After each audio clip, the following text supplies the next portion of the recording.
எங்க சட்டப்பேரவை பொறுத்தவரையில நான் எங்களை மக்கள் எதுக்கு அனுப்புறாங்க? சேலம் மேற்கு தொகுதி மக்கள் எனக்கு 1,06,000 பேர் வாக்களித்து 3 லட்சம் மக்களுடைய பிரதிநிதியாக நீங்க அனுப்புகிறார்கள். எதுக்காக? என்னுடைய தொகுதி சார்ந்த குறைகள் நிறைகள் பிரச்சனைகளை இங்க எடுத்து வைக்கணும்னு சொல்லி அனுப்புறாங்க. நாங்க வர்றோம், ஒரு கேள்வி கேட்கிறோம். கேள்வி கேட்கும் பொழுது என்னுடைய முகத்தை மறைக்கப்பட்டிருக்கிறது. முகம் மட்டும் என் முகம் இல்ல, சபாநாயகரும் நம்ம இவரும் மட்டுமே இருக்கிறாங்க, அமைச்சர் மட்டுமே இருக்கிறாங்க. என்ன காரணத்தினால என்ன மறைக்கப்பட்டிருக்கிறது? இது எனக்கு மட்டும் இல்ல, எல்லாத்துக்குமே இதுதான். ஆளுங்கட்சியை சேர்ந்த உறுப்பினர்களை தவிர வேற யார் முகத்தையும் காட்டுறது இல்லைன்னா சட்டமன்றத்தை ஏன் நடத்தணும்? இதுல ஜனநாயகமா? ஜனநாயக நாடா வேற என்ன நாடு சொல்லுங்க? தெரியலையே, நீங்க தான் கேட்கணும். நீங்க சபாநாயகர் கேளுங்க. போய் நான் சபாநாயகர் கேட்க போறேன். இது அந்த தொகுதியில இருந்து கேக்குறாங்க. நீ ஆன்லைன்ல பேசுறியா? உங்க குரல் தானே, பேர் சொல்றாங்க, ஆன்லைன்ல பேசுறியா?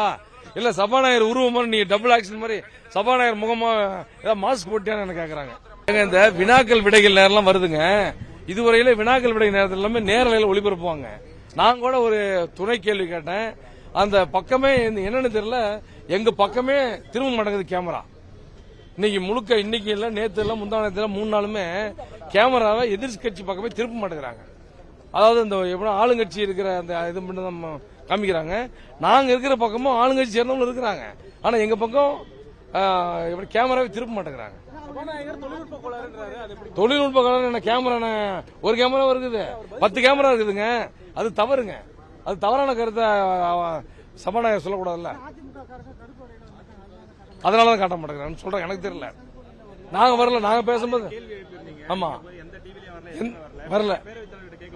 நான் போய் கேட்டேன். அது அப்படியே எப்படி மழுப்புறாரு, அவ்வளவுதான். தொழில்நுட்ப குறைலாம் ஒண்ணும் இல்லைங்க. தொழில்நுட்ப குறை எப்படி தொழில்நுட்ப குறை இருக்கும்? ஒரு பக்கம் மட்டும் தான் காமிக்கிறாங்க, ஒரு பக்கம் மட்டும் காமிக்குது. கழுத்து இப்படி பிடிச்சிச்சுன்னா இந்த பக்கம் தான் இப்படி திரும்பி பார்க்க முடியாதா? சும்மா இது ஒரு காரணம், சப்பக்கட்ட. எதிர்கட்சியினுடைய குரல் வலை நசுக்கப்படுகிறதுங்க. அதிமுகவையும் திமுக அவர்களுக்கு ஜால்ரா போறவங்களை மட்டும்தான் டிவியில சட்டப்பேரவையில வெளியே செய்தி வருது. ஒரு பொதுவான கருத்தையோ தொகுதி கருத்தையோ சப்ஜெக்ட் சொல்றவங்கள குரல் வலை நசுக்கப்படுகிறது. சட்டமன்றத்தில் ஜனநாயகம் இல்லை, ஜனநாயகம் இல்லை. அதான் பாருங்க, அவை முன்னவரே ஒரு தீர்மானத்தை கொண்டு வந்தாரு. அவை முன்னவரே ரொம்ப ஆர்வமா பேசினாரு.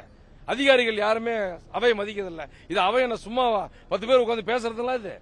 இது என்ன? இது மாண்பு என்ன? இதுங்க நூற்றாண்டு கண்ட சபை. எத்தனை லட்சம் பேர், எத்தனை கோடி பேர் தமிழ்நாடு முழுக்க ஓட்டு போட்டு இந்த 234 பேர் தேர்ந்தெடுத்து அனுப்புறாங்க. இவர்களை அதிகாரிகள் மதிப்பதில்லை. அதாவது திராவிட முன்னேற்ற கழகத்தை சேர்ந்தவங்களை தவிர மற்ற யாரையும் டிவியில காமிக்கிறது இல்லைன்னா அவர் என்னங்க ஜனநாயகம்? அவர் இந்த மாதிரி எல்லா இடத்தையும் கேட்டுட்டு உட்காந்துருக்காருன்னு சொன்னார் சபாநாயகர். அப்படின்னா ஆன்லைன்லயே சட்டமன்றத்தை நடத்திடலாம். ஜூம் மீட்டிங்ல அவங்க ஊர்ல உட்காந்துக்க வேண்டியது 234 பேரும். அது எனக்கு தெரியலைங்க. அதான் அவங்க சட்டப்பேரவையை அதிகாரிகள் மதிக்கவில்லை என்பதுதான் அவை முன்னவர் அங்கே சொன்னார். நாங்களும் அதை ஆமோதித்தோம். செய்திகளை உடனுக்குடனும் துல்லியமாகவும் தெரிந்து கொள்ள சப்ஸ்கிரைப் பண்ணுங்க.